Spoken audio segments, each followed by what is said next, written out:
नमस्कार, शाम के 5 बजने को है। डिबेट के नंबर 1 शो दंगल में आप सभी दर्शकों का बहुत बहुत स्वागत है। आपके साथ मैं हूं चित्रा त्रिपाठी। कश्मीर के बारामूला में इस वक्त मेरी मौजूदगी है। चारों तरफ बारामूला की खूबसूरती आप देख रहे हैं। आतंकवाद का दंश एक वक्त पर इस पूरे हिस्से ने झेला था, लेकिन फिलहाल यहां पर शांति और तरक्की की राह पर बारामूला आगे की ओर बढ़ता हुआ दिखाई दे रहा है। यहां की ग्राउंड रिपोर्ट आज तक आप तक आगे पहुंचाने वाला है, लेकिन लेकर चलेंगे आपको उत्तर प्रदेश, जहां की अमेठी और रायबरेली की सीट को लेकर कांग्रेस पार्टी की ओर से कौन होगा उम्मीदवार, इसको लेकर लगातार कयासों का जोर जारी है। इन सबके बीच बार बार सवाल पूछे जा रहे हैं। राहुल गांधी अमेठी से लड़ेंगे क्या चुनाव? प्रियंका गांधी क्या रायबरेली से होंगे उम्मीदवार? इतना सस्पेंस क्यों है भाई? कांग्रेस पार्टी ने आखिर इन सीटों को लेकर इस तरह की स्थिति क्यों बनाकर रखी हुई है? विस्तार से देंगे जानकारी, लेकिन बड़ी खबर के साथ शुरुआत हम करने जा रहे हैं। रायबरेली की सीट को लेकर भारतीय जनता पार्टी ने अपने उम्मीदवार के नाम का ऐलान कर दिया है। आपको बताते चले, इसके पहले भी दिनेश प्रताप सिंह सोनिया गांधी के खिलाफ चुनावी मैदान में ताल ठोक चुके हैं। उनको फिर से मौका दिया है भारतीय जनता पार्टी ने। दिनेश प्रताप सिंह को फिर से उतारा है चुनावी मैदान में। अब कौन होगा उनके सामने कांग्रेस की ओर से, ये अब तक साफ नहीं हो पाया है। 2019 के चुनाव की अगर बात करें तो सोनिया गांधी को जब 55% वोट मिले थे, 2014 के मुकाबले 8% कम वोट पड़े थे, तब दिनेश प्रताप सिंह यानी कि बीजेपी को 38% वोट मिले थे, जो 2014 के मुकाबले 17% ज्यादा थे।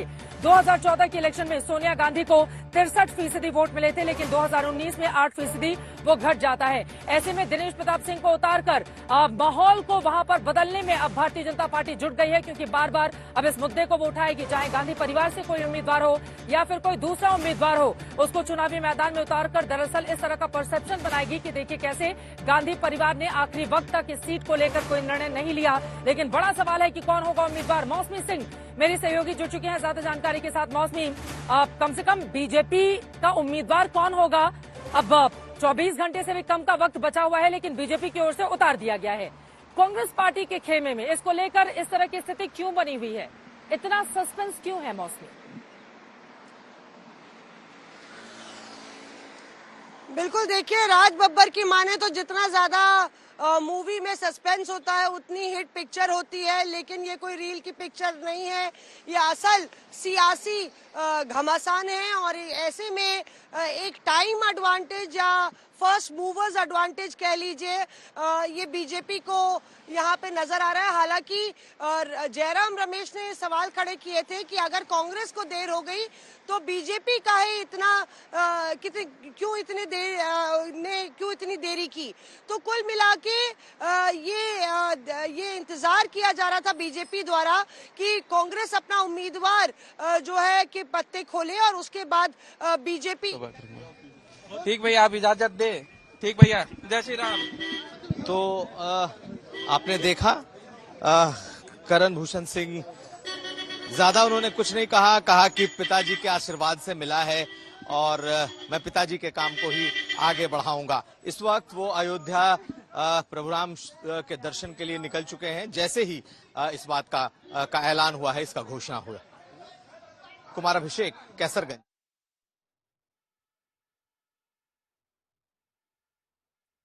कैसरगंज से अपनी पार्टी के उम्मीदवार का नाम का ऐलान किया गया है। बृजभूषण शरण सिंह, जिनको लगातार लेकर कई तरह के सवाल पहलवानों की ओर से उठाए जा रहे थे, उनका टिकट काटकर उनके बेटे को चुनावी मैदान में उतार दिया गया है। उन्हीं की बात आप सुन रहे थे। लेकिन एक बार फिर से मौसमी आपके पास आते हुए, ये जो मौसम है, ऐसा लग रहा है काले बादल छाए हुए हैं अमेठी रायबरेली की सीट को लेकर। अगर आपका गढ़ है तो सबसे पहले वहां को लेकर ऐलान किया जाना चाहिए, लेकिन क्या दूसरा पक्ष ये भी हो सकता है, क्योंकि वहां पर किसी भी गांधी परिवार से इतर उम्मीदवार के नाम का अगर ऐलान किया जाएगा तो एक असहज स्थिति कांग्रेस पार्टी के भीतर देखने को मिल सकती है। ऐसे में उसको रोकने के लिए कि नामांकन के ठीक पहले इस तरह का कोई माहौल नहीं क्रिएट हो जाए, क्या ये भी एक स्ट्रैटेजी हो सकती है? क्योंकि गांधी परिवार को लेकर अगर ऐलान किया जाना होता तो इतना सस्पेंस कांग्रेस पार्टी क्यों रखती? मौसमी,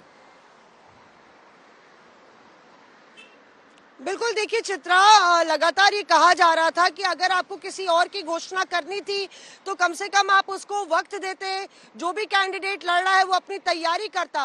हर एक नेता से हमने, जो लोकल नेता है, और जिस तरह से खड़गे साहब ने कहा कि लोकल नेता रहेगा, उनसे हमने बात की और उन्होंने कहा अब तो बहुत देर हो चुकी है, अगर हमको कुछ पहले वक्त मिलता तो हम शायद लोगों को समझा सकते, कार्यकर्ताओं को मना सकते। लेकिन अभी तो ये स्थिति है कि कार्यकर्ता भी पूछ रहा है कि गांधी परिवार के सदस्य प्रियंका और राहुल यहाँ पे आएंगे कि नहीं, और उसी के हिसाब से गाड़ी और उसी के हिसाब से कार्यकर्ताओं की तैयारी हम करेंगे नामांकन में। यानी कि अगर गांधी परिवार का कोई सदस्य नहीं तो नामांकन से लेकर कैंपेन में जो चुनाव प्रचार है उसमें कांग्रेस कि जो आपका एक वक्त पर गढ़ रहा हो, जहां पर सबसे ज्यादा कांग्रेस पार्टी ने विजय हासिल की हो, उस अमेठी और रायबरेली की सीट को लेकर अगर इतने पसोपेश की स्थिति बनी हुई है तो चुनावी तैयारी कब होगी? पिछली हार से सबक क्यों नहीं लिया है कांग्रेस पार्टी ने? कई ऐसे सवाल हैं जिसको आज हम यहां से उठाने की कोशिश करेंगे, आपको लेकर चलेंगे अमेठी भी। वहां पर क्या माहौल है जहां स्मृति ईरानी चुनावी प्रचार में लग गई हैं, तो कांग्रेस की ओर से कौन होगा उम्मीदवार, इसको लेकर अब तक तस्वीर साफ नहीं हो पाई है। रायबरेली की सीट कांग्रेस पार्टी का गढ़, 2004 से लगातार वहां से सोनिया गांधी चुनाव जीतती रही। 2019 का चुनाव भी उन्होंने जीता जब कांग्रेस पार्टी को पूरे उत्तर प्रदेश की 80 में से सिर्फ एक सीट पर जीत मिली थी, रायबरेली की। उस सीट को लेकर भी इतनी पसोपेश की स्थिति क्यों बनी हुई है? कई ऐसे सवाल हैं जिसको लेकर दंगल में होगी बड़ी चर्चा, लेकिन उसके पहले अमेठी और रायबरेली का क्या कहता है समीकरण? अगर जल्द ही अपने उम्मीदवारों के नाम का ऐलान नहीं किया गया तो क्या वहां से स्थिति बिगड़ सकती है कांग्रेस पार्टी की? क्या होगा फ्यूचर? और बीजेपी का जो दांव है बार बार सवाल उठाकर गांधी परिवार को घेरना, उसमें क्या मिलेगी उसको रायबरेली से कामयाबी? कई सवाल उठाएंगे, लेकिन उसके पहले यह रिपोर्ट देख लीजिए आप।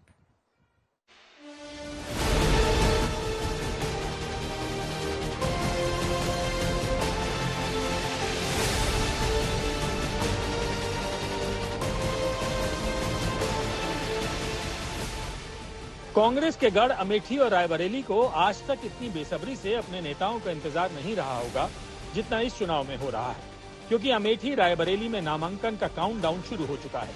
3 मई को दोपहर 3 बजे वो काउंटडाउन खत्म हो जाएगा, लेकिन अभी तक अमेठी और रायबरेली के कांग्रेस समर्थकों का इंतजार खत्म नहीं हुआ। देश के सबसे बड़े सूबे की दूसरी सबसे हाई प्रोफाइल सीट पर नामांकन के आखिरी दिन तक उम्मीदवार की घोषणा नहीं कर पाने को लेकर बीजेपी चुटकी ले रही है। भाई बहन चुनाव लड़ने से मुकर गए, उत्तर प्रदेश को टाटा बाय बाय बोलकर चले गए, और जल्दी उनको वायनाड भी टाटा बाय बाय बोलने वाला है, उनकी वहां से भी बोलती बंद करवाने वाला है। कांग्रेस ने क्यों नहीं घोषित किया अमेठी रायबरेली? उनकी तो बपौती थी वो, उनका वहाँ नारा गड़ा हुआ है, लेकिन फिर भी वहाँ प्रत्याशी घोषित करने से क्यों डर रहे हैं? दरअसल अमेठी रायबरेली से कांग्रेस के उम्मीदवारों की घोषणा का जितना इंतजार कांग्रेस समर्थकों को है, उससे कम बीजेपी को भी नहीं। अमेठी से तो स्मृति ईरानी उतर चुकी हैं, लेकिन रायबरेली की बिसात पर मोहरे का इंतजार बीजेपी भी बेसब्री से कर रही है। मुझे उम्मीद है कि आज कोई घोषणा, सीईसी ने पूरा अधिकार कांग्रेस अध्यक्ष को दे दिया है। कांग्रेस अध्यक्ष सोच रहे हैं, बातचीत हो रही है, विचार विमर्श हो रहा है, और मुझे उम्मीद है कि आज शाम तक कोई ना कोई घोषणा निकल आएगा। बिल्कुल औपचारिक तौर से ऐसे तो कई अफवाहें हैं, पर औपचारिक तौर से रायबरेली और अमेठी को लेकर कौन हमारे उम्मीदवार हैं, कांग्रेस प्रेसिडेंट की ओर से एक घोषणा जरूर आएगा। पर कांग्रेस संगठन, कांग्रेस कार्यकर्ता सभी लोग चाहते हैं कि राहुल जी अमेठी से लड़े और प्रियंका जी रायबरेली से लड़े, बट ये उनका निर्णय है। दिल्ली में बैठे कांग्रेस पार्टी के बड़े नेता ही नहीं, अमेठी में भेजे गए कांग्रेस के दूत भी पूरी तैयारी कर चुके हैं। उन्होंने साफ कहा है कि दोनों ही सीटों से गांधी परिवार के नामांकन की वो पूरी तैयारी कर चुके हैं। हम लोग तैयारी पूरी करे हुए हैं और गांधी परिवार के लिए ही तैयारी है जो सारी है। ठीक है, दोनों सीटों पर या अमेठी को लेकर? नहीं, हम दोनों पे कर रहे हैं। हम तो क्योंकि कोई रिस्क नहीं लेना चाह रहे, दोनों पे हम तैयारी कर रहे हैं, बराबर की तैयारी यहाँ भी और वहाँ भी। नॉमिनेशन के पेपर ले लिए गए हैं कि वो जब प्रक्रिया आज होगी? वो तो यार डाउनलोड होता है, नॉमिनेशन की प्रक्रिया इतनी कॉम्प्लिकेटेड नहीं है। अंदर पूरी तैयारी, यहाँ कार्डर हर एक व्यक्ति ये कह रहा है कल वो नामांकन करेंगे, तो हम मान के चलें कि आपकी तैयारी? नहीं, हमारी तैयारी है। हम कहाँ कह रहे हैं कि नहीं कर रहे। हम लोग ये है कि हमारी कांग्रेस की लीडरशिप दिल्ली में बैठी हुई है। ठीक है, तो मैं तो यहाँ 3 दिन से हूँ। ठीक है, 3 दिन से हम नॉमिनेशन की ही तैयारी कर रहे हैं। ठीक है, तो जो भी कांग्रेस की लीडरशिप तय करेगी, हमारा हर वर्कर उसको पालन करेगा। कल के उनके दोनों के कार्यक्रम भी रद्द कर दिए गए, कोई प्रचार? अब ये आपको पता है, मैं तो उनके टूर प्रोग्राम नहीं करता हूँ, और जो मेरा ड्यूटी है मैं वो कर रहा हूँ यहाँ पे। लेकिन दोनों सीटों पर गांधी परिवार के लोग होंगे? ये मैंने तो कहा, बार बार वही प्रश्न पूछ रहे हो जो हमारी आपको, क्योंकि आप करना है वही। लेकिन आपके कार्डर को इन्फॉर्मेशन है, वो बार बार है? नहीं, कार्डर का जो है, कार्डर की भावना है ये, और इन्हीं की भावना में मेरी भी भावना है। जिंदाबाद, जिंदाबाद। कांग्रेस के काडर की भावना तो ये है कि जैसे ही अफवाह उड़ी कि राहुल अमेठी से चुनाव नहीं लड़ेंगे, कांग्रेस के समर्थकों ने धरना शुरू कर दिया। इन दिनों भी कांग्रेस मुख्यालय में दिन भर समर्थक बैठे रहते हैं।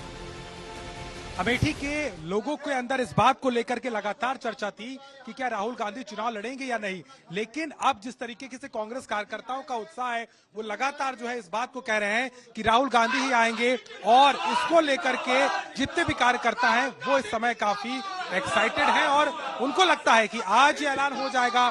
तस्वीर क्यों हो गया, अभी तक क्यों नहीं अनाउंस हो? ना ही अनाउंस है, हम लोगों के दिल में है। हमारे लोगों को दिल को कहा है कि मैं चुनाव लड़ूंगा। कल वो 1 बजे कलेक्ट्रेट में पर्चा दाखिल करेंगे, यहाँ लाखों की भीड़ रहेगी। करनी है बिल्कुल, हम लोगों ने पूरी तैयारी की है। पूरी नामांकन की पूरी सर नामांकन की तैयारी है।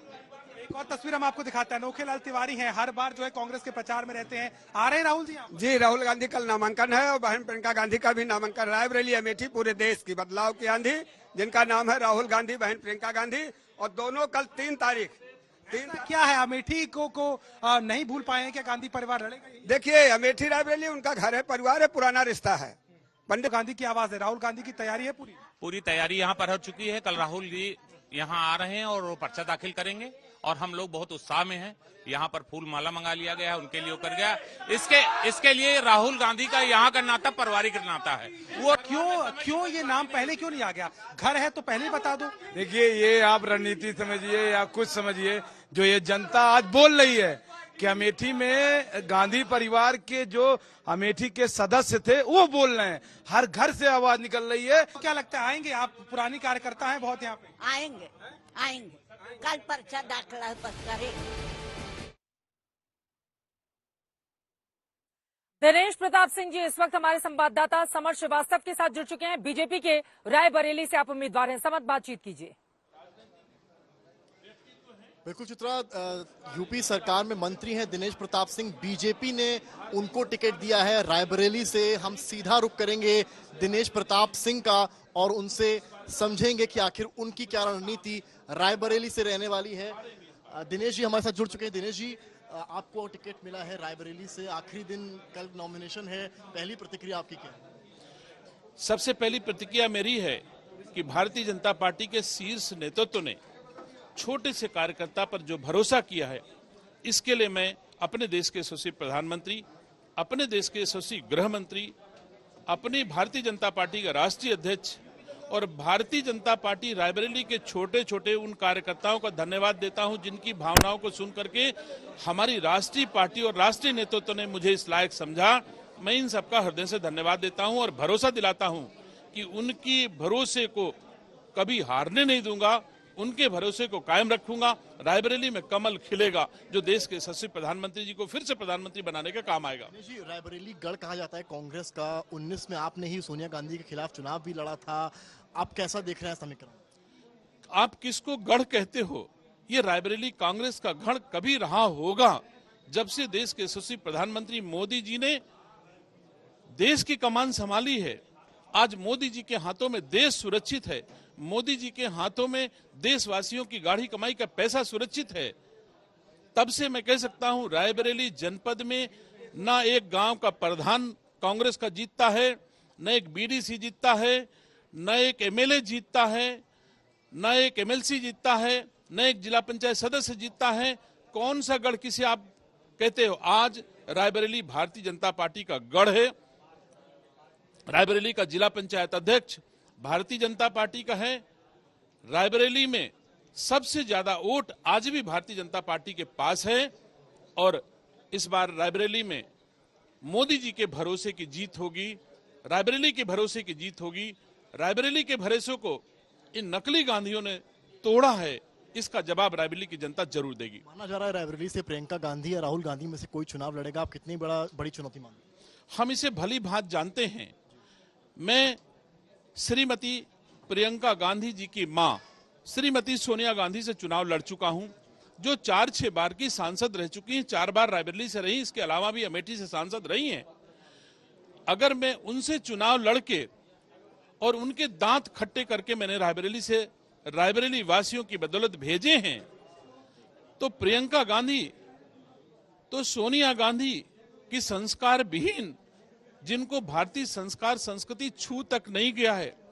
मुझे देशवासियों को बताते हुए बहुत दुख हो रहा है कि एक बार देश के यशस्वी प्रधानमंत्री जी ने प्रियंका गांधी को बिटिया कह के संबोधित किया था, और वही प्रियंका गांधी हैं जिन्होंने कहा मैं मोदी की बिटिया नहीं, मैं राजीव गांधी की बिटिया हूं। अगर देश का प्रधानमंत्री और उम्र दराज व्यक्ति भारत का किसी को अपनी छोटी बिटिया को, किसी की बिटिया को बेटी कहता है तो उस बेटी के लिए गर्व का विषय होता है, ना कि ऐसा प्रतिक्रिया देना। तो मैं कह सकता हूं भारतीय संस्कार संस्कृति विहीन प्रियंका गांधी रायबरेली में कुछ नहीं कर पाएंगी। अगर आएंगी भी तो हार के जाएंगी। रायबरेली में कमल खिलेगा। अमेठी में नामों में कांग्रेस ने बहुत देरी कर दी है, आपको क्या लगता है क्या वजह है? आप स्वयं जानते हो रायबरेली में कांग्रेस के विलंब करने का कारण एक है, जब भी 2014 में आए हैं वोट लेके चले गए, 2019 में आए फिर 2019 में वोट लेके चले गए, 2024 में किस मुंह से आएंगे? 10-10 साल वोट लेकर के चले जाएं से ये है, तो लौट के आप जनता उनसे उनको पूछे क्या वो जवाब मान कर देगी? बैठे हुए हैं तो कि मैं प्रियंका समझता हूं गांधी ही वो जनता उनके सामने के उम्मीदवार जवाब रहने के वाली हैं भय से रायबरेली से। घोषित नहीं कर पा रहे हैं, ऐसा मैं आपके लिए स्टूडियो से आ रहा है कि आप मानकर बैठे हैं कि प्रियंका गांधी आपके सामने आ रही है चुनाव लड़ने? नहीं, ये आपके सवाल का मैंने जवाब दिया। मेरे लिए तो चाहे प्रियंका गांधी आवे, चाहे मेरे लिए राहुल गांधी आए, मुझे चिड़िया की आंख की तरह अपना कमल का फूल दिखाई देता है। मैं अपने कमल के फूल का सम्मान, इज्जत, कुछ भी जो कुछ भी मुझसे बन पटेगा उसकी रक्षा करूंगा, उसको जिता करके एक बार देश की पार्लियामेंट में भेजूंगा, जो हमारे देश के यशस्वी प्रधानमंत्री जी को फिर से प्रधानमंत्री बनाने के काम है। एक और सवाल आप उनसे पूछ लें, उनके लिए बेहतर कैंडिडेट कौन होगा? क्या अगर प्रियंका गांधी आएंगी? सबसे बड़ा परिवार है, इसमें चुनावी मैदान में तो फिर थोड़ी टक्कर हो जाएगी। और जिस पार्टी की लोकप्रियता अधिक होती है उसी पार्टी में अधिक प्रत्याशी होते हैं। मैं पूछता हूं कांग्रेस से तो कोई टिकट मांग नहीं रहा है। अगर कांग्रेस में इतनी दम होती तो कांग्रेस में भी बहुत सारे प्रत्याशी होते। प्रतिद्वंदी आपके लिए कौन है बेहतर प्रतिद्वंदी कांग्रेस में? कौन, राहुल गांधी या प्रियंका गांधी? मेरी नजर में प्रतिद्वंदी कोई दिखता नहीं। मैं बार बार कहता हूं, मुझे 2 नामों में आपको एक कमल का फूल दिखता है, मुझे कोई प्रतिद्वंदी नहीं दिखाई देता है। मैं कमल के फूल के लिए मर मिटूंगा और रायबरेली की जनता कमल खिलाएगी। आसान चुनाव कब होगा कि राहुल गांधी आए तब या प्रियंका गांधी? कोई भी लड़ेगा, कमल का फूल जीतेगा। मेरे लिए सब आसान है, मुझे कोई असुविधा नहीं है। चाहे प्रियंका लड़े, चाहे राहुल गांधी लड़े, कमल का फूल मुझे दिखाई दे। पुराने नेता है, आपका परिवार पुराना है, आप ये बताइए कि बीजेपी ने आपको कब बताया कि आप ही चुनाव लड़ने वाले हैं? आप जब आए हैं तभी मुझे बीजेपी ने बताया है। जब आप मेरे पास तभी आए होंगे जब बीजेपी ने बताया होगा। आप स्वयं इस बात के साथ इन्फॉर्मेशन नहीं थी पहले? मैं कहता हूं इन्फॉर्मेशन होगी भी तो मेरी पार्टी का इंटरनल विषय है, इसको सार्वजनिक करने की कोई आवश्यकता नहीं है। आप जब आए हैं तो मुझे जानकारी हुई कि भारतीय जनता पार्टी ने मुझे इस लायक समझा, मेरे ऊपर भरोसा किया। इसके लिए मैं गर्व महसूस करता हूं, गौरव महसूस करता हूं। मुकाबला देख रहे हैं? कोई मुकाबला नहीं है, कोई मुकाबला नहीं है। मोदी जी की जो सेवाएं देशवासियों की, मैं कह सकता हूं मोदी जी के हाथों में देश सुरक्षित है। मोदी जी के पहले किसी रेलवे स्टेशन, बस स्टेशन पर जाओ तो लिखा होता था किसी अजनबी वस्तु को छुइए ना, बम हो सकती है। जब से मोदी जी आए हैं एक भी ऐसी सूचना आपको नहीं मिल सकती है। तो मोदी जी के हाथों में देश सुरक्षित है। आज की तारीख में रायबरेली अपनी सुरक्षा के नाम पर, और जो मोदी जी के हाथों में आज की तारीख में हमारी गाढ़ी कमाई का सुरक्षित है। आज रायबरेली जनपद का उतना विकास हो रहा है जितना सुपर प्राइम मिनिस्टर बन के सोनिया गांधी ने नहीं किया, उतना मोदी जी ने बिना सांसद बनाए रायबरेली का विकास किया है।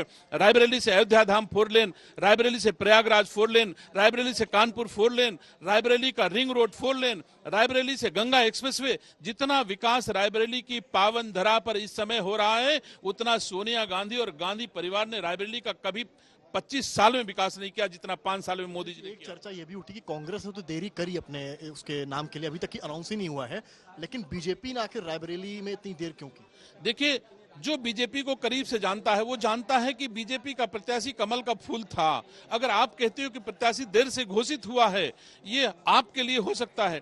बीजेपी का कार्यकर्ता दिनेश सिंह के रूप में मैं जानता था कि यहाँ कमल का फूल प्रत्याशी है और मैं तन मन धन से उस कमल के फूल को जिताने के लिए प्रयास कर रहा था। तो मेरा प्रत्याशी तो डिक्लेयर्ड प्रत्याशी रायबरेली में था। कमल लड़ेगा, मैं और पूरे कार्यकर्ता कमल को जिताने का प्रयास कर रहे थे। मैं पुरानी हो गई, आप पहले कांग्रेस में थे, कितना अंतर देखा?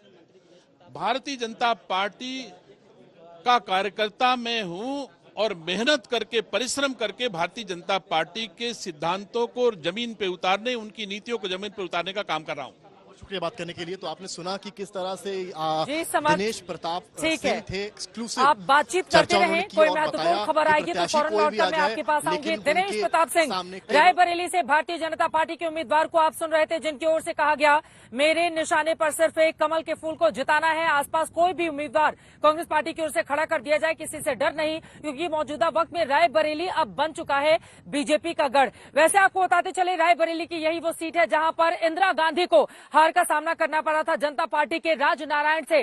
फिरोज गांधी ने सबसे पहला चुनाव लड़ा था 2004 से लगातार सोनिया गांधी बनी रही, लेकिन इस बार की पसोपेश की स्थिति कांग्रेस पार्टी के लिए ऐसी आन पड़ी है कि कौन होगा उम्मीदवार, इसको लेकर कांग्रेस के कार्यकर्ताओं तक को धरने पर उतरना पड़ रहा है। अभिषेक इस वक्त हमारे साथ जुड़ चुके हैं, सीधे अमेठी से उनका रुख कर लेंगे। अमेठी को लेकर भी पसोपेश है, रायबरेली को लेकर भी कांग्रेस पार्टी में पसोपेश है, वहां पर कांग्रेस के कार्यकर्ता क्या तैयारी कर रहे हैं? क्योंकि उनकी ओर से ये माना जा रहा है कि आखिरी वक्त पर राहुल गांधी होंगे उम्मीदवार, कल दोपहर 1 बजे तक नामांकन होगा, इस तरह की बातें भी अभिषेक निकलकर सामने आ रही हैं अमेठी से। देखिए चित्रा, बिल्कुल, और रायबरेली और अमेठी दोनों सीटों पर कांग्रेस के कार्यकर्ता को लगता है कि परिवार के ही सदस्य होंगे और खास तौर पर राहुल अमेठी से ही होंगे, इस बात का दावा काडर कर रहा था। हमने के शर्मा से बात की, जो कि प्रतिनिधि हैं सोनिया गांधी की, उन्होंने कहा कि गांधी परिवार को लेकर के हम तैयारी कर रहे हैं और पूरी तरीके से हम यहाँ देख भी रहे हैं कि किस तरीके से, चाहे वो कल प्रचार की बात हो, अगर कल नामांकन होगा किस तरीके की स्ट्रैटेजी होगी, प्रचार का सामान हो, सब चीजें यहाँ पर हमें नजर आ रही हैं। अंदर ही अंदर सब कुछ चल रहा है, लेकिन जब तक आधिकारिक पुष्टि नहीं हो जाती, कहीं ना कहीं कोई भी नेता इस पर कुछ कहने से बच रहा है। देखिए अब जो है लड़ाई वो और दिलचस्प इसलिए हो गई क्योंकि बीजेपी के पत्ते खुल चुके हैं। दिनेश प्रताप सिंह को रायबरेली से उतारकर अब कांग्रेस के आगे कहीं ना कहीं जो थोड़ी सी अड़चन आ रही थी, क्योंकि दोनों तरफ से सोचा जा रहा था कि किसको उतारा जाए। दिनेश प्रताप सिंह 1,67,000 से हार चुके हैं सोनिया गांधी से 2019 में, और अमेठी में महज 55,000 से राहुल गांधी स्मृति ईरानी से हारे थे। और कांग्रेस को लगता है कि इस बार का सेंटीमेंट पूरे परिवार के साथ में स्मृति की नाराजगी है और दिनेश प्रताप सिंह बहुत बड़े प्रत्याशी, मजबूत प्रत्याशी के तौर पर कांग्रेस नहीं देखती। तो ऐसे में संभावनाएं और बढ़ जाती हैं कि कांग्रेस पार्टी इस सीट पर गांधी परिवार के ही उम्मीदवार उतारे। हालांकि प्रियंका गांधी मना कर चुकी हैं, वो कैंपेन करना चाहती हैं, ये भी बात सामने आ रही है। लेकिन अभी तक जो है पूरे कार्यकर्ता ये दिल लगाए बैठे हैं, दिमाग लगाए बैठे हैं और आशा लगाए बैठे हैं कि कहीं ना कहीं शाम तक की खबर आएगी, जश्न भी होगा, उसकी भी तैयारी हो रही है। यकीनन कांग्रेस पार्टी के कार्यकर्ताओं के लिए एक मायूसी भरी खबर हो सकती है अगर गांधी परिवार का कोई भी उम्मीदवार रायबरेली अमेठी से नहीं उतरेगा। लेकिन आखिरी वक्त पर इतना सस्पेंस बनाकर क्यों रखा गया है? लोकतंत्र का ये पर्व है, पहले से ही जुट जाना चाहिए, उम्मीदवारों के नाम का ऐलान कर देना चाहिए। खास मेहमानों की मौजूदगी है, उनका परिचय कराते हुए चर्चा की शुरुआत करेंगे। हमारे साथ इस वक्त शाहना एन से जुड़ी हुई है, राष्ट्रीय प्रवक्ता भारतीय जनता पार्टी की, आशुतोष जी पॉलिटिकल एनालिस्ट हैं, आप जुड़ चुके हैं। सीनियर जर्नलिस्ट रशीद किदवई जी हमारे साथ हैं। मनोज काका जी समाजवादी पार्टी के प्रवक्ता हैं और समाजवादी पार्टी के लिए भी जरा सोचिए, समर्थन वो देती रही है रायबरेली अमेठी की सीट पर, लेकिन उसके लिए भी जवाब देना कितना मुश्किल हो रहा होगा कि कौन होगा वहां से कांग्रेस का उम्मीदवार। संगीत रागी जी हमारे साथ राजनीतिक विश्लेषक जुड़े हुए हैं और हमारे साथ रत्नाकर त्रिपाठी जी, आप भी कांग्रेस पार्टी को सपोर्ट करने वाले हैं, पॉलिटिकल एनालिस्ट भी हमारे साथ जुड़े हुए हैं। सबसे पहले मुझे लग रहा है आशुतोष जी आपसे ही जरा शुरुआत कर लेते हैं, इतना सस्पेंस क्यों है भाई? ऐसा क्या करने जा रही है कांग्रेस पार्टी की, मतलब इसको इतना छिपाकर ढककर आखिरी वक्त पर कुछ बहुत कमाल कर दिया जाएगा, इस तरह का माहौल क्यों बनाया जा रहा है? लोकतंत्र का पर्व है आपका, एक वक्त पर गढ़ रहा है, हालांकि बीजेपी मानने को अब तैयार नहीं है।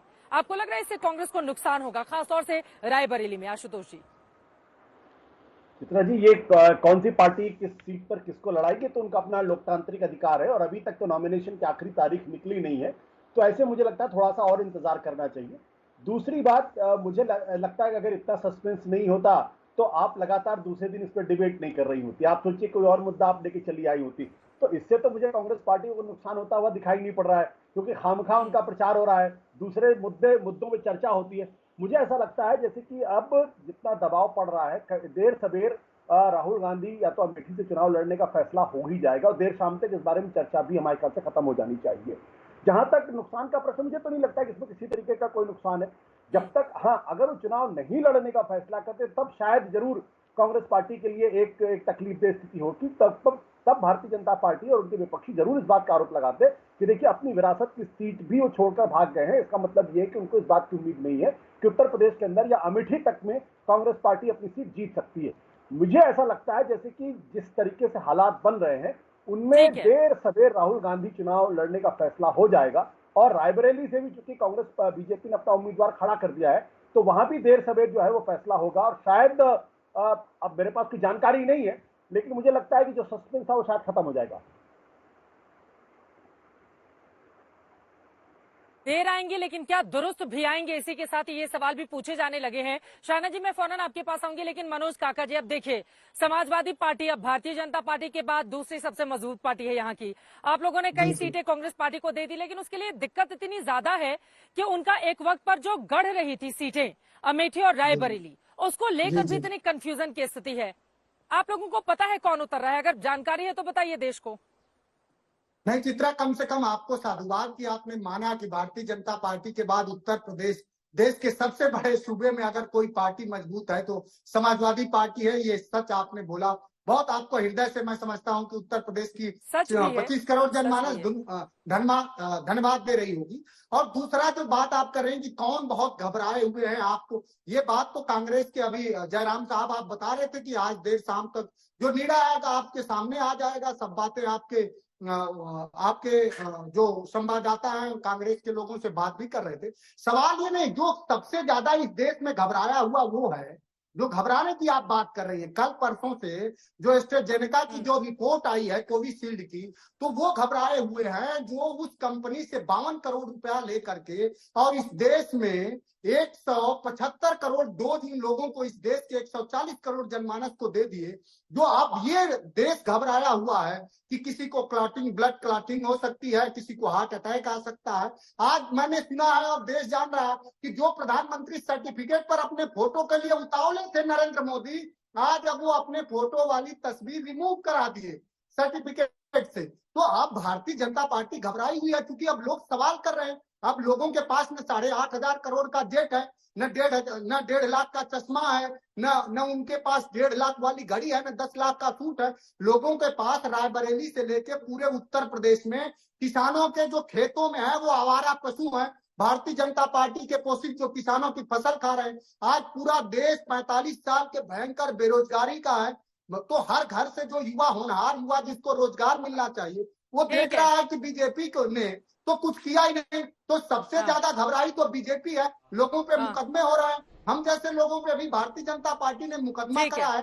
देश के गृह मंत्री, मैं खत्म कर रहा हूँ चित्रा, देश के गृह मंत्री जो स्वयं 2018 में भाषण देते हैं कि मैं नेताजी के खिलाफ अखिलेश यादव जी को थप्पड़ मारने वाला झूठ फैलाने का माहिर हूँ, अब वो पूरे देश में झूठ पर लोगों पे मुकदमे करा रहे हैं। तो ये सवाल सबसे ज्यादा कोई घबराया। केसरगंज में कल जवाब ले लेती हूं। और को मौका दीजिए। अब सुनिए तो, अरे सुन तो लो, इतना व्यग्र क्यों है? सारा तो आप ही का चल रहा था। शुरुआत में दिनेश प्रताप सिंह आप ही के चल रहे थे, इतना व्यग्रता क्यों है साहब आपने? आप सुनिए ना, लोगों के जीवन से जुड़े सवाल सुनने में घबराहट होती है। व्यक्तिगत टिप्पणी नहीं करेंगे, वो उम्मीदवार थे इस वजह से चल रहे थे, ठीक है। अब कांग्रेस के भी उम्मीदवार आ जाते तो उनका भी उतना ही इंटरव्यू चल जाता। एक एक करके मनोज काका जी अपनी बात पर रहेंगे, जल्दी से अपनी बात खत्म करें, और भी लोग हैं। बनारस में एक नए युवा के प्रधानमंत्री के संसदीय क्षेत्र में नए युवा की जिम करते करते 10 सेकंड नहीं लगा जान चली गई। आए दिन लोगों के, अभी कानपुर में आपने देखा होगा, एक हफ्ते के अंदर जाड़े के दिनों में 32 लोगों की हार्ट अटैक से जान गई। तो आप ये देश की सरकार और मोदी जी बताएं कि जिस कंपनी से, जिस सीरम इंस्टीट्यूट से उन्होंने चंदा लिया, क्या उसके वैक्सीन में कमी है कि नहीं है? और कमी है तो जिम्मेदार कौन है? ठीक है, शाहनांसी जी जवाब दीजिए। वो बहुत सारे मामलों को लेकर आप पर आरोप लगा रहे हैं, और ये भी सवाल है कि रायबरेली अमेठी से कांग्रेस पार्टी अपने उम्मीदवार को उतारे नहीं उतारे, जब भी उतारे भारतीय जनता पार्टी इतनी उत्सुकता के साथ क्यों इंतजार कर रही है कांग्रेस के उम्मीदवार का?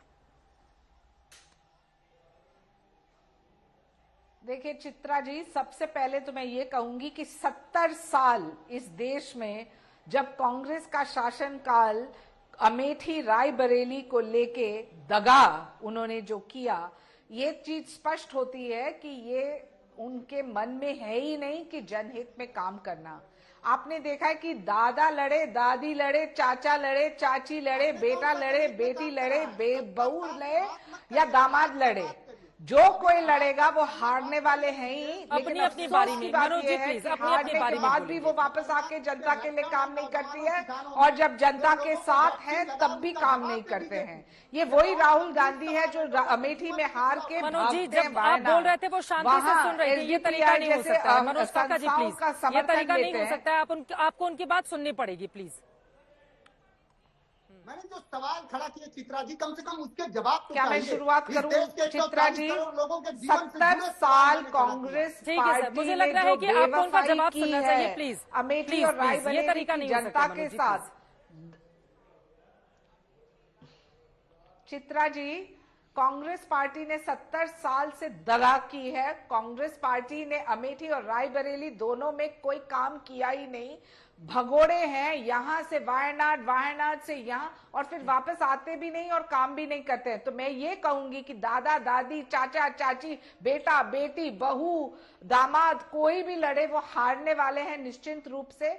अमेठी में स्मृति ईरानी जी ने जो जमीनी स्तर पे काम किया, पूरा इंफ्रास्ट्रक्चर जो डेवलप किया है, आप जानते हैं कि 60-70 साल कांग्रेस पार्टी ने दगा जो की वहां पर, एक चीज स्पष्ट है कि कोई शिक्षा नहीं, कोई सुरक्षा नहीं, कोई इंफ्रास्ट्रक्चर प्रोजेक्ट्स नहीं, कोई अस्पताल नहीं, कुछ नहीं, और वहां वो सिर्फ बयानबाजी पे टिके। और अफसोस ये बात की होती है कि जनता ने आपको मौका दिया, चलिए हार जीत होती है, आपने तब भी एक बार भी 5 साल में जाके वहां काम तक नहीं किया।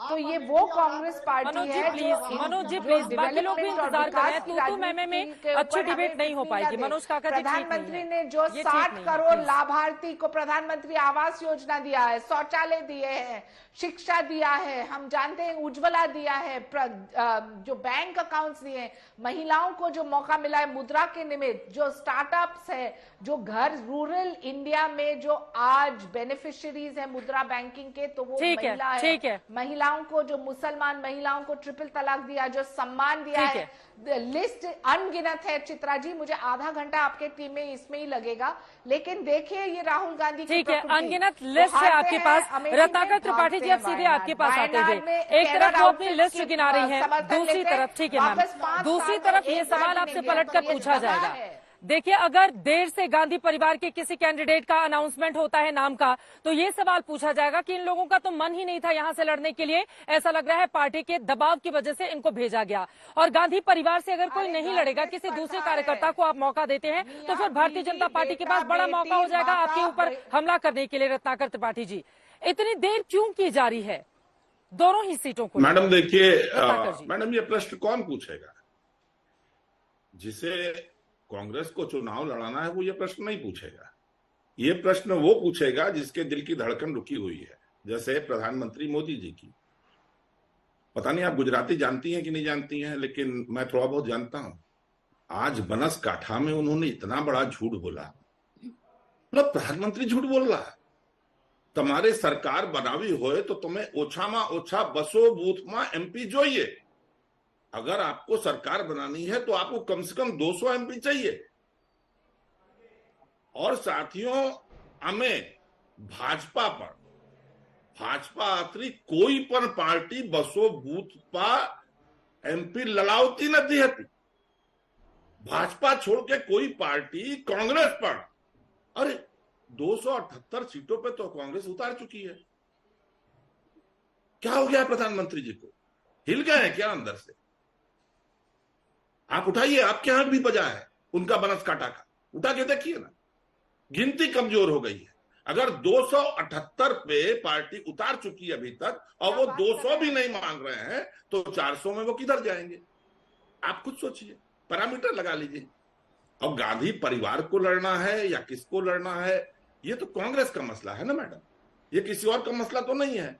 उनको देखना चाहिए कि कोविशील्ड से क्या हुआ। अडार पूना वाला यहां छोड़ करके मकान बेच करके ब्रिटेन चले गए, क्यों नहीं रोका गया उनको? आप मुझे बताइए, प्रज्वल रेवन्ना कहां है? ये तो कोई नहीं पता। 3400 वीडियो अधिकारियों के, कर्मचारियों के, नौकरों के ब्रूटल वीडियो पूरे में बिखरे पड़े हैं, और वो कहां है किसी को पता नहीं। किसके साथ था? भाजपा के साथ।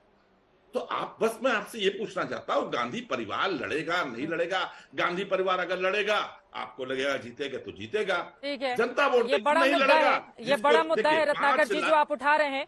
कर्नाटक में कांग्रेस की सरकार है, पकड़ ले रवन्ना, अगर बीजेपी बचाने की कोशिश कर रही है, चलिए आपकी बातों को मान लिया, आपकी कांग्रेस की सरकार है, पकड़ के लिए आए ना, कौन कौन इंतजार किया जा रहा है? और दूसरा सवाल, देखिए आप बार बार गुजरात के बनासकांठा का जिक्र कर रहे हैं। 2014-2019 में बीजेपी पूरी की पूरी 26 सीटें जीत ले जाती है और 1995 से भारतीय जनता पार्टी गुजरात जैसे राज्य में लगातार राज्य की सरकार में है। ये चीजें क्या नजर नहीं आती हैं? लेकिन बात अमेठी और रायबरेली की हो रही है, इसलिए हम इधर उधर नहीं जाएंगे। मुझे लग रहा है उनके आरोपों पर शाहना जी, मैं आपके पास आऊंगी। दो और लोग हैं, रशीद किदवई जी हमारे साथ जुड़े हुए हैं और संगीत रागी जी, दोनों की टिप्पणी जरूरी है। रशीद किदवई जी, आपके पास आते हुए, ये रायबरेली और अमेठी पर ही रहते हैं सर, अब रहने दीजिए ना, मैंने टिप्पणी नहीं की। रशीद किदवई जी, आपके पास आते हुए, ये अमेठी और रायबरेली को लेकर, क्योंकि देश की तमाम ऐसी सीटों को उठाकर देख लें, कोई भी कांग्रेस पार्टी के गढ़ के तौर पर मौजूदा वक्त में नहीं जाना जाता रहा है। जिस तरह की अमेठी और रायबरेली की सीट, वहां से कैंडिडेट के अनाउंसमेंट में देरी होना क्या कांग्रेस पार्टी के लिए नुकसान का बड़ा सबब बन सकता है? यूपी जैसे बड़े राज्य में 80 लोकसभा की सीटें जहां पर आती हैं, वहां पर क्या एक नैरेटिव नहीं बीजेपी बना पाने में कामयाब हो रही है कि यहां से गांधी परिवार भाग रहा है? चित्रा, कांग्रेस की जो रणनीति है अमेठी रायबरेली, ये समझ से परे है। क्योंकि देखिए, राहुल गांधी ने चुनाव पता था कि अमेठी रायबरेली में भी होगा, वायनाड से चुनाव लड़ा और वहां से पिछली बार भी वो सांसद थे। अब वो 15 दिन में क्या अमेठी रायबरेली में जहां से भी लड़ेंगे, क्या चुनाव जीत जाएंगे? आप उत्तर प्रदेश की आप जानती हैं, उत्तर प्रदेश में योगी और नरेंद्र मोदी दोनों की वजह से राजनीतिक रूप से कांग्रेस को बहुत ज्यादा दिक्कतें, और फिर एक सीट छोड़नी भी पड़ेगी।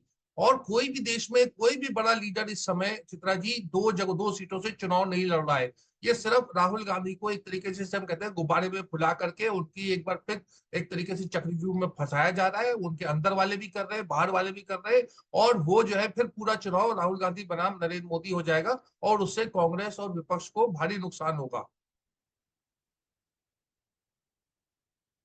बिल्कुल भारी नुकसान होगा संगीत रागी जी। तो इसमें आप लोग अपना फायदा देख रहे हैं, लेकिन जनता के बीच जाकर तो मुद्दों पर जवाब देना होगा ना कि आपने क्या कामकाज किए हैं, बताइए। देखिए चित्रा जी, राहुल गांधी वायनाड से लड़ते हैं, चिकमंगलूर से लड़ते हैं, बैंकॉक से लड़ते हैं। मुझे लगता है कि न देश की दिलचस्पी है, न रायबरेली की दिलचस्पी है, न अमेठी की दिलचस्पी है। कांग्रेस पार्टी के जो प्रतिबद्ध उनके दरबार के लोग हैं, उनकी जरूर उनमें दिलचस्पी है कि राहुल गांधी यहां से आकर के लड़े। देखिए, रायबरेली की जनता या अमेठी की जनता, दोनों ने कम से कम कांग्रेस पार्टी को नकार दिया है। रायबरेली में पिछली बार सपा और बीएसपी दोनों ने समर्थन दिया था, तब भी 2014 के मुकाबले करीब 2 लाख वोट जो है वो श्रीमती सोनिया गांधी का कम हो गया था। और आज के दिन में यदि वहां पर जाते हैं तो मुझे नहीं लगता है कि वो जीत रहे हैं। मुझे एक ही चीज लगता है, जैसे गाइड का एक नायक जो था वो चोरी करके जेल से लौटा था और वो मंदिर में आकर के बैठ गया था। गांव वाले देखे तो उन्होंने कहा, अरे रे तो संत आ गए हैं, संत आ गए हैं। उनको खाना पीना देना शुरू कर दिया और 10 दिन बाद जो है उसने कहा कि देखिए तो अकाल पड़ गया है। हमने कहानियों में सुना था कि संत यदि साधना करते हैं, 10 दिन तक उपवास करते हैं तो बारिश बरस जाएगी। वो बेचारा 10 दिन तक उपवास किया, 10वां दिन उसकी मृत्यु हो गई। राहुल गांधी की दुर्गति इसी प्रकार की हो रही है। आज राहुल गांधी उसी प्रकार कर रहे हैं जैसे एक जिसे कह सकते हैं कि एक दबाव, एक जोर करके दबाव जानबूझ करके जो शादी के लिए एक दुल्हा होता है उसको लड़की वालों के पास धक्का देकर के भेजा जा रहा है, जरा शकल तो दिखा दो बाबू। वही हालत राहुल गांधी के है। राहुल गांधी लड़ना नहीं चाहते हैं, प्रियंका गांधी लड़ना चाहती है, लेकिन प्रियंका गांधी को राहुल गांधी और न तो राहुल गांधी चाहते हैं और न कांग्रेस की स्ट्रैटेजी हो सकती है ये। देखिए, रणनीति यदि ये रणनीति है चित्रा जी, तो इससे कोई बड़ा बेवकूफी हो नहीं सकता है। इतना सुनिए ना, रायबरेली से क्या बीजेपी पहले से तैयार है। बीजेपी तो इकट्ठा जैसे है, बीजेपी शिकारी की तरह घात लगा करके बैठा है कि राहुल गांधी और प्रियंका गांधी आए ना, ये सारा जो जलवा जो है ना, गांधी परिवार का लोगों ने नकाब उतार करके बाहर फेंक दिया था। प्रियंका गांधी 2019 के चुनाव में भी आधे उत्तर प्रदेश की जिम्मेदार थी, माधवराव सिंधिया के उनके साथ, ज्योतिरादित्य सिंधिया के साथ, लेकिन क्या हुआ, एक भी सीट सुरक्षित नहीं कर पाई। रायबरेली और अमेठी की भी वो सीट देख रही थी, अमेठी भी उन्हीं के नेतृत्व में हार गया। तो ये जो नकाब बनाया हुआ था गांधी परिवार अरे आज के दिन में देश बहुत बदल गया है, ये राजा महाराजाओं का देश नहीं रह गया है। गांधी परिवार को लोगों ने कूड़ेदान में फेंक दिया है, कोई दिलचस्पी नहीं। मनोज काका जी, आप इस पर जवाब दे दीजिए, उसके बाद शाना एनसी जी मैं फौरन आ रही हूँ आपके पास। ठीक है, मैं आ रही हूँ शाना जी, फौरन आ रही हूँ। मनोज काका जी जल्दी से, मोदी योगी से लड़ना है उत्तर प्रदेश में आपको, और 14 के बाद की परिस्थिति देखिए मनोज काका जी, क्या है उत्तर प्रदेश की। देखिए चित्रा, सरकार पोषित जो विश्लेषक होते हैं वो विश्लेषक नहीं होते हैं, वो विशेष प्रवक्ता होते हैं। बेचारा जो सरकार के पोषण पर संगीत रागी जैसे लोग अपना जीवन गुजारते हैं, इनको अगर पूछ दूं मैं कि रायबरेली की किसानों की क्या समस्या है, अमेठी के किसानों की समस्या क्या है, उनके क्या क्या फसलें हैं, आज आवारा पशु उनकी क्या कर रहे हैं, इनको कुछ बस सरकार का इनको चारण चंपन करना है, वंदना करना है, तो इनके सवालों का क्या जवाब देना है। एस्ट्राजेनेका ने जो कहा उस पर जवाब कौन देगा। इस देश के लोगों को खतरनाक वैक्सीन नरेंद्र मोदी ने लगवाई, कौन जवाब देगा। 45 साल की भयंकर बेरोजगारी है, इसका जवाब कौन देगा। 50 साल में सबसे कम मध्यम आय वर्ग के लोगों की बचत है, इसका जवाब कौन देगा। 205 लाख। शाना एनसी जी जल्दी से क्लोजिंग कमेंट, समय खत्म हो गया है। शाना एनसी जी क्लोजिंग कमेंट जल्दी से। ठीक है, ओके ठीक है। चित्रा जी, सबसे पहले अमेठी और रायबरेली किसी की जागीर नहीं है। 60-70 साल रायबरेली और अमेठी किसी की जागीर नहीं है। 60-70 साल आपने क्या किया वो बात हमें गिनाइए। जब प्रधानमंत्री, आज देश में 22 एम्स हैं, इतने से 660 मेडिकल कॉलेजेस हैं, आपको पता है IITs, IIM है, रेलवेज है, हाईवेज है, अस्पताल है, एयरपोर्ट्स है, व्यवसाय है, मौका है, लखपति दीदी है, प्रधानमंत्री आवास योजना के निमित्त घर। अब अपने कामकाज को गिना रही है, लेकिन बड़ा दिलचस्प होगा ये देखना, ये जानना कि उत्तर प्रदेश की अमेठी और रायबरेली सीट से गांधी परिवार का क्या कोई नुमाइंदा उतरता है या कोई एक उतरेगा, या फिर इस बार गांधी परिवार का कोई भी चेहरा आपको उत्तर प्रदेश में दिखाई नहीं देगा। बहुत सारे ऐसे सवाल हैं जिसके लिए कुछ घंटों का और इंतजार करना चाहिए, क्योंकि कल 3 तारीख है, दोपहर 3 बजे के पहले नामांकन होना है। ऐसे में राहुल गांधी या प्रियंका गांधी या फिर कोई और कौन होगा उम्मीदवार, इस पर लगातार रहेगी हमारी नजर। उत्तर प्रदेश का तापमान तो बढ़ा हुआ है, लेकिन कश्मीर के जिस बारामूला में मेरी मौजूदगी है, यहाँ पर तापमान गिरा हुआ है, ठंडी हवाएं चल रही हैं। लेकिन ये ठंडी हवाएं किस राजनीतिक दल को पहुंचाएंगी फायदा, किसको करेंगे नुकसान, सियासी तापमान किसको झुलसा देगा और किसको देगा राहत, ये देखना रहेगा महत्वपूर्ण। इसी के साथ दंगल में कश्मीर के बारामूला से अभी के लिए बस इतना ही। देश और दुनिया की तमाम खबरों के लिए आप देखते रहिए आज तक।